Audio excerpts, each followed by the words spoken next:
All right, look, can we please pump the brakes here for a second? Getting pretty sick and tired of people twisting this game's titty on the reg and crapping down his throat. It's not that bad. Yes, I know it's not as good as the arcade port. I get it. But we all grew up playing half ass arcade ports. We take our console versions at face value.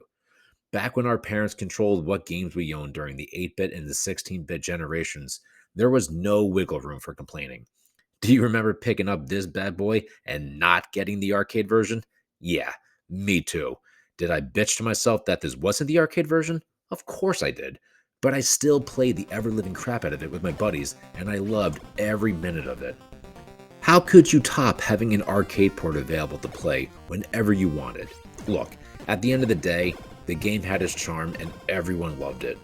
The Punisher was released in November of '94 by Capcom, but it was developed by Skulltrip Software, best known for the Star Wars trilogy on the Super Nintendo, a bunch of Mortal Kombat ports on both the Genesis and the Super Nintendo, and yeah, a stampede of 16-bit WWF wrestling games. The Punisher was the fourth game published by Capcom on the Genesis, following Street Fighter II Special Championship Edition, Super Street Fighter II, and Mega Man The Wily Wars, which I guess that was only available on the Sega network. I don't know, I kind of forget. Anyway, even though this was released on a 16-bit megabit cart, several heavy cuts had to be made to fit the game onto the cartridge, with most of the sprites and backgrounds being redrawn to fit onto a smaller scale. Unfortunately, this was the only home conversion of the Punisher arcade game ever produced despite Capcom's prominent support for the Super Nintendo. It's a goddamn shame that we never got a Super Nintendo port. I feel like that would have been sick as hell. I mean, Christ, look at Turtles in Time. That game is flawless. Anyway, since the Genesis is the only port, and the fact that it didn't sell well, yeah, you guessed it. Oh, look, it's only worth $375 complete in box. And at one point, it was $500 during the height of the lockdown. Well, lucky me. Again, I bought this for $10 at Blockbuster back in the mid to late 90s, so yeah. But for real, is this game worth the asking price right now? Hell no. If you don't own this game, don't even bother, man. Game over, bro. Press start, insert more quarters to continue. It's over. If you own it right now and you bought it cheap like I did back in the day, congrats. You got an expensive, poor man's Final Fight with the Marvel license on your hand. That's all it is. A fun, slightly entertaining, middle-of-the-road beat-em-up. It's not Streets of Rage, it's not Hyperstone Heist, it's just okay. But there's something about it that has its charm. Maybe it's the nostalgia talking, maybe it's the pre-Marvel Cinematic Universe license. I can't really put my finger on it. You know, back in the day, I was a sucker for 90s comics cartoon shows like Batman, the Animated Series, Superman. Oh, man, I love the Spider-Man. That was probably my favorite. Batman Beyond, you get the picture. All right, so I just finished up stage one right now, but I'm going to take a quick break, and we need to go to the sound effects of this game, which is probably the game's biggest weakness, but it's also the most hilarious. I got to show it.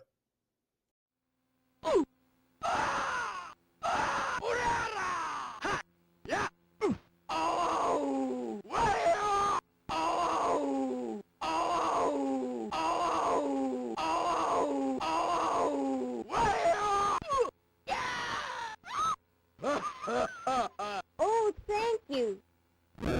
So, anyways, the first stage was called Back to the War, and now on to the second stage called Raid on Panta Verde. As you saw before, the game begins in a casino and then moves over to the streets of New York City, with the Punisher chasing down mobster Bruno Costa, who apparently ordered the killing of Frank Castle's family. All this information was shown in the beginning of the video game. I would show it, but it's like a very slow scrolling intro, kind of like Streets of Rage, so not even worth showing it. I'm sure you can look on YouTube and look for it. So the chase eventually leads the Punisher on a mission to kill the crime lord, the Kingpin, who you guys obviously know by now, and brings down his organization, blah, blah, blah. You know the whole story. So, like I said, this game is a side-scrolling beat-em-up that plays close to Final Fight. Not as good, but it's not that bad. You can pick either the Punisher or Nick Fury, who you guys obviously know from the Marvel movies, And of course, this bad boy is co-op, which is great. You can play with a buddy and stuff.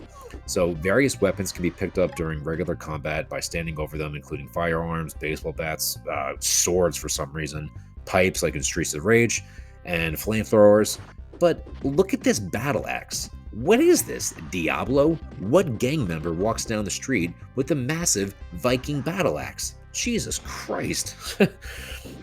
So, anyways, weapons can be dropped by, killing enemies or from smashing containers throughout the stages, blah, blah, blah. So, when a player is armed with the weapon, you can actually see its durability that's displayed on the bottom of the screen, showing how much it can be used until it breaks apart. Kind of like the Breath of the Wild, like you use a sword for, 3 enemies and then it runs out. So, kind of cool. So, it's not one of those things where you can just use the same pipe throughout the whole game. So the game is not too long. It's 6 levels. I've actually never beaten this game before, and I've always died midway through the final level called the Final Punishment. But don't bother playing this game on the easy mode, because if you do, and you get past the 3rd level, the Kingpin's going to show up and start laughing, and he's going to tell you to play it on the normal mode. So like I said, playing on the easy mode, you can't go past the 3rd level. So in order to beat the whole game, it's normal mode and I guess hard mode, but I wouldn't try hard mode. It's freaking impossible. So try the normal mode. Look, overall, this isn't that bad of a game. When you compare it to the arcade game, yeah, sure, the game's crap, of course, but growing up, I never played the arcade game. So when I popped this into my Genesis, I actually had a great time with this because I had a clean, open mind. You know, I guess my experience with, the Teenage Mutant Ninja Turtles arcade game, like I showed in the beginning of the video, I originally played that in the arcades, and then I played it on the NES, and I was sorely disappointed. Even though I love the game on the NES, it's, you have to compare it to the arcade when you've already played the arcade game. But with me, I had never played the Punisher arcade game. So when I played this for the first time and I got it from Blockbuster, I was like, you know what? This is a pretty cool game.